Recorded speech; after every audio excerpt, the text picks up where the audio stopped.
Hola, buenos días. Bueno, voy a hacer un vídeo un poco delicado.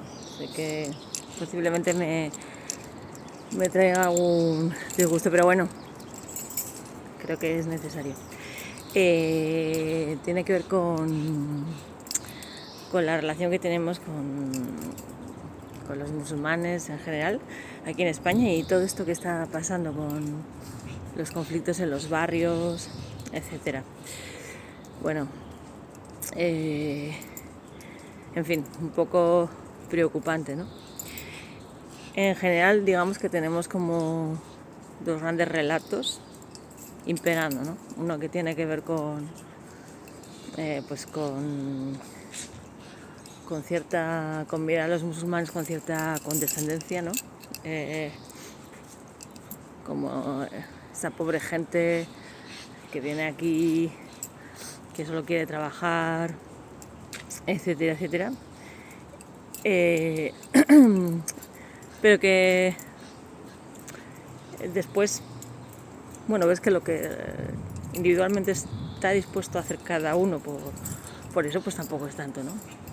Gente que está a favor de que se creen macrocentros en determinados barrios que normalmente pues no tienen una renta per cápita muy alta, etcétera, etcétera, pues suponiendo pues un estrés, ¿no? En las sociedades de destino, que ya suelen ser sociedades o sectores de población bastante estresadas pues por las condiciones económicas de la mayoría de personas de esos barrios, muchas veces el nivel cultural, etcétera, etcétera, ¿no? Ese sería uno de los grandes relatos, ¿no? el que se llama el de los progres, ¿no? Esta hipocresía que ahora se critica tanto de los progres, de que quieren que vengan los inmigrantes pero que se vayan al barrio de otros, ¿no? Y ellos hacer un poco este relato, como lo llaman, no sé qué maravilla o no sé qué Alicia, pensamiento Alicia, patatín patatán, ¿no? Bueno, y luego está el otro, ¿no? El de esta gente pues que lo tiene todo tan claro, que sabe tanto, a la que hay que pedir perdón constantemente porque ya dijeron que si el modelo migratorio, que luego les escuches hablar y ves que, en fin, unos discursos dantescos de gente que ni sabe lo que es el Islam, ni sabe qué es el modelo migratorio, ni sabe lo que son las políticas sociales, pero que se pasan el día diciendo tonterías, no mucho menos el feminismo. Pero bueno, es lo que hay. Digamos que están como estos dos grandes relatos, ¿no? Por ahí circulando, o yo son los que más veo, ¿no? Este reproche moral a la sociedad de que no quiere hacerse cargo de un perfil de inmigrante, y este otro reproche, ¿no? Utilizando las cuestiones más conflictivas y las tensiones más desagradables que pueden suponer ciertas condiciones de cierto diálogo cultural y social, y bueno, no tomar esa parte también por el todo de la migración, ¿no? Bueno, yo voy a plantear una propuesta un poco diferente que no se casa ni con unos ni con otros, ¿no? Lo que yo sé de la inmigración tiene que ver con las carreras que estudiando, que como sabéis son todas sociales. Y bueno, lo primero es decir que la interpretación que se hace de las mujeres musulmanas, pues en fin, deja mucho que desear, ¿no? Siempre está esta cosa del velo, ¿no? De la mirada patriarcal, del velo, etcétera, etcétera, ¿no? La realidad es que la mayoría de mujeres que llevan velo, pues en España, pues quieren llevar ese velo. Y quieren llevarlo por cuestiones que a veces están muy alejadas de lo que nosotros entendemos como patriarcado, con motivaciones de tipo religioso. Aquí en España también tenemos muchas mujeres que van veladas, las monjas, por ejemplo, ¿no? Su motivación es religiosa y nadie diría que hay una imposición brutal contra ellas, etcétera, etcétera. Es cierto que hay países en el mundo donde las mujeres no pueden ir de otra manera que tapadas, pero también es cierto que en España esa posibilidad existe. Muchas mujeres de origen musulmán se han quitado el velo y viven sin velo en la sociedad española sin que les suponga ningún problema en sus comunidades de origen. Y eso también es una realidad molesta para todos esos que dicen que los musulmanes nos integran, que no hay posibilidad de comunicación cultural, que no hay contagio. Los puristas, ¿no? Los esencialistas, esa gente que luego también la ves hablar de la identidad sexual sin que tenga ninguna idea de lo que dice. Bueno, pues con esto también, ¿no? Estas ideas tan tóxicas que deberían estar obsoletas. Yo entiendo que con lo que a día de hoy se sabe en antropología, se sabe en ciencia social, pues en fin, ¿no? Ver en los medios de comunicación algunas cosas, pues es que es al nivel de ver el terraplanismo, ¿no? Una gente que se cree que hay que pedirle perdón todavía, ¿no? Todavía está diciendo de estar diciendo barbaridades, de estar comportándose como una cafre, pues creen que hay que pedirle perdón, ¿no? En fin. Las mujeres musulmanas, como decía, muchas veces llevan velo porque quieren, por motivación religiosa, por obediencia a Dios. No os olvidéis que Dios es el que custodia la muerte, ¿no? El que custodia a las personas que se marcharon. Y obligar a esas mujeres a desobedecer a Dios como quieren algunas, de desvelarlas, etcétera, etcétera, es obligarlas a desobedecer a quien tiene un poder sobre los suyos, sobre los que ya se marcharon, ¿no? Es un agravio enorme contra los ancestros, por ejemplo, ¿no? Esa falta de sensibilidad, esa falta de mirada antropológica, pues es dantesca, ¿no? Yo la veo dantesca. Uno puede decir una provocación, pero salir a la tele diciendo estas cosas, ¿no? Inseminar esta idea en la población, no dejar entender lo que la subjetividad, con la vivencia humana de las biografías de esas mujeres musulmanes, ¿no? No dejarlas significarse a sí mismas, pues posiblemente ya no es una cuestión de machismo, ¿no? Es una cuestión de infame, ¿no? De antihumanista, que yo pues obviamente pues impugno completamente. O sea, en fin, no sé cómo podemos estar escuchando algunos discursos en la tele. A veces yo es que me quedo alucinada en este país. Pero bueno, es lo que hay. Esa deshumanización de las mujeres musulmanas, de supuestas feministas, que quieren prohibir el velo sin escuchar lo que es el velo para ellas, haciendo una lectura que depende únicamente de estas señoras que saben tanto, estas mujeres tan listas, que luego no dicen más que bobadas, que yo no sé si alguna vez han abierto un libro de feminismo, yo creo que no, me he leído unos cuantos, las escucho hablar, digo, madre mía, pero esta gente ha leído lo mismo que yo, es imposible. Por un lado tienen esta cosa de desvelarlas sin escucharlas, etcétera, etcétera, por el otro, el que se marchen, ¿no? Que extraña lectura, ¿no? Suena un poco a lo de... que luego son las mismas, ¿no? Que tienen esta lectura con la prostitución. Prostitutas, ¿no? Las prostitutas son víctimas, pero luego a los clientes les llaman puteros. Es decir, los llaman por el nombre que estigmatiza a partir de la relación con la víctima, ¿no? La víctima es el eje del insulto. Puteril, putero, pero no decías que era una víctima. ¿Te imaginas que a un violador se le insultase por la condición de la víctima en vez de por el acto? ¿Por qué utilizan esas nominaciones? Si de verdad piensan que las prostitutas son víctimas. Esto con las mujeres musulmanas también lo hacen, ¿no? Plantean una especie de víctima, pero luego cuando tú escuchas bien el discurso las quieren expulsar, no las quieren aquí. Es toda una gran mentira. La misma gran mentira que tienen con los transexuales, con las transexuales. Una cosa infame. A mí me parece infame, me parece intolerable. Dentro de que creo que efectivamente hay un problema en España muy grande que tiene que ver con la concentración de población que necesita ser integrada, que necesitamos integrar, con la que necesitamos dialogar y que nos están dando las condiciones de una política social que permita ese proceso de integración. Lo primero, pues porque no es buena idea generar esos conglomerados, esos guetos, ¿no? Donde las personas de diferente origen se hacinan y muchas veces se radicaliza esa identidad a modo defensivo, ¿no?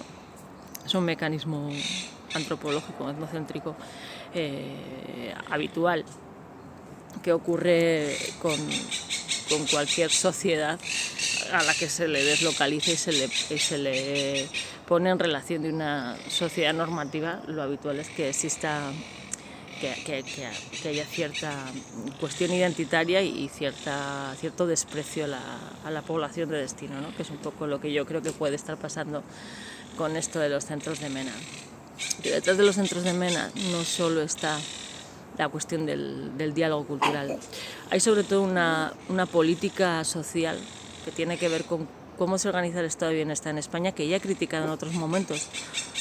Con toda la cuestión de Barajas lo hice, ¿no? También esta gente salía diciendo que es que era Sánchez, no era Sánchez, era el Ayuntamiento de Madrid, y luego quedó muy claro, pero bueno, ¿no? Estos mentirosos profesionales.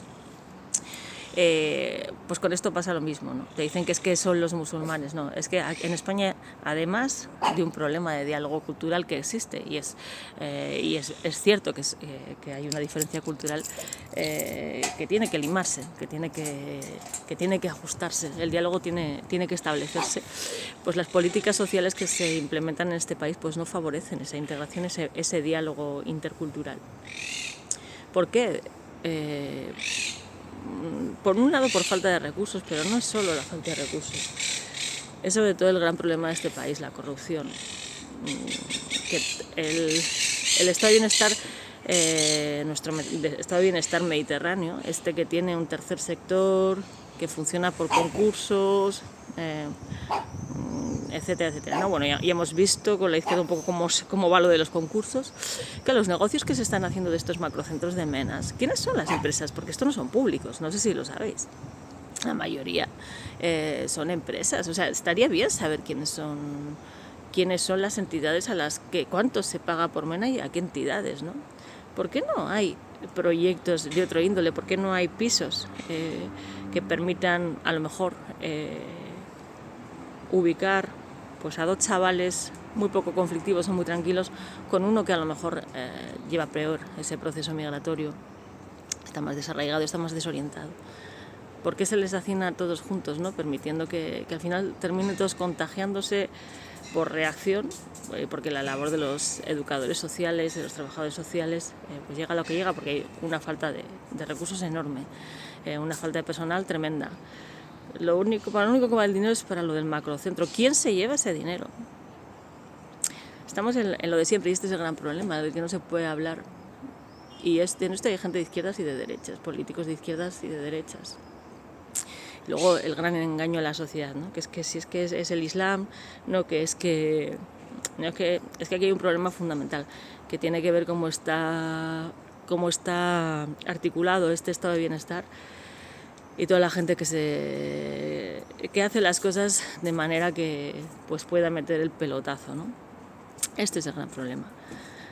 En Francia ya se sabe, en Francia, por cierto, los que dicen, no, es que no podemos hacer lo mismo que los franceses. Bueno, es que nosotros no hacemos lo mismo que los franceses. Es que el modelo migratorio francés es colonial y el nuestro no. Por cierto, mucha de la gente que habla defiende el modelo migratorio colonial. Otra cosa es que nuestras colonias no sean las mismas que las francesas. La cuestión de Francia, ¿no? Lo que nunca te cuentan, siempre te cuentan que no, es que si esto sigue así, si ellos se siguen reproduciendo como se reproducen hasta ahora, en 50 años habrá más musulmanes, habrá más... Eso no es verdad. ¿Por qué? Las tasas demográficas, cuando tú miras los datos demográficos, por ejemplo en Francia, que hay una tradición de migración de origen árabe, de musulmanes, y tú ves las tasas de natalidad. En la primera es verdad que tienen muchos hijos, en la segunda ya tienen como la mitad de hijos, y para la tercera la tasa de natalidad es idéntica a la de los nacionales. O sea, hay un proceso de integración en marcha y eso es así. O sea, eso es así. Otra cosa es que las políticas sociales sean endebles, que el proceso no sea óptimo, etcétera, etcétera. Pero el proceso de integración se da, la comunicación intercultural se da.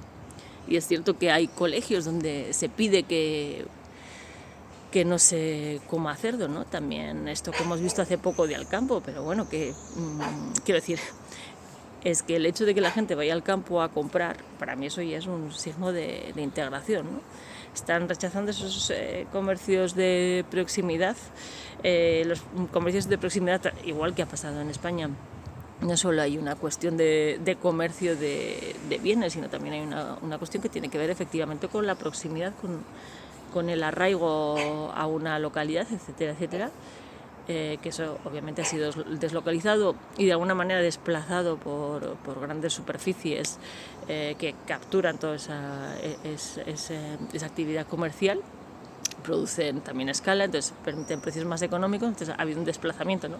La gente prefiere rechazar las relaciones comunitarias a favor de consumir más barato, y esto los musulmanes también lo están haciendo, y esto es algo tremendamente occidental en el sentido de capitalista, etcétera, etcétera, ¿no?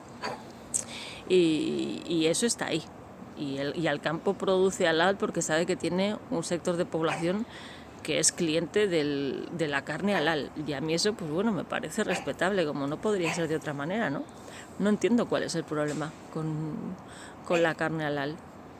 Mientras se respeten las normativas europeas de sacrificio animal, que el animal no sufra, etcétera, etcétera, no le veo problema. Se trata de buscar la convivencia, ¿no? Yo creo que la verdadera grandeza de Occidente no está en imponer un modelo de vida concreto, ¿no? Sino en permitir la coexistencia de formas de vivir que aparentemente podrían parecer incompatibles, ¿no? Para mí ese es el gran proyecto humanista, liberal, ilustrado, reivindicable de Occidente. Esa es la verdadera identidad, lo que nos ha hecho diferentes a otras culturas, ¿no? El buscar esa posibilidad de coexistencia. Y creo que bueno, yo al menos estoy muy orgullosa de esa herencia. Y yo la reivindico y creo que pues este tipo de otros discursos, ¿no? En nombre de la identidad occidental y tal, pues son un poco abyectos y ponen en riesgo precisamente esa hegemonía occidental, ese modelo occidental que tan bien ha venido a la humanidad, ¿no? Que tantas muertes ha ahorrado, que tanto progreso tecnológico ha permitido, prosperidad, reducción de la extrema pobreza, reducción del hambre, en fin, ¿no? Y yo creo que ese es el camino y yo confío en él.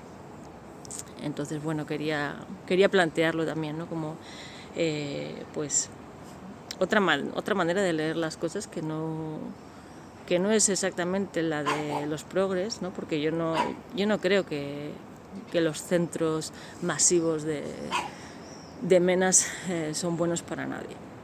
Creo que la política social tiene que ser otra. Creo en mimetizar al máximo, en permitir una política social que mimetice al máximo las condiciones normales de la sociedad de destino, precisamente para que se puedan integrar, porque si tú enseñas a unos chavales a vivir en un macrocentro, es que nosotros no vivimos así, nosotros no vivimos en un macrocentro. Lo mismo pasa con cualquier otro menor, todos estos menores pues que les meten a centros de menores, ¿no? Cuando se sabe perfectamente que el modelo que funciona es la acogida, ¿no? No hay ninguna sensibilización con el tema de la acogida, o yo creo que muy poco. En fin, ¿no? Todo este tipo de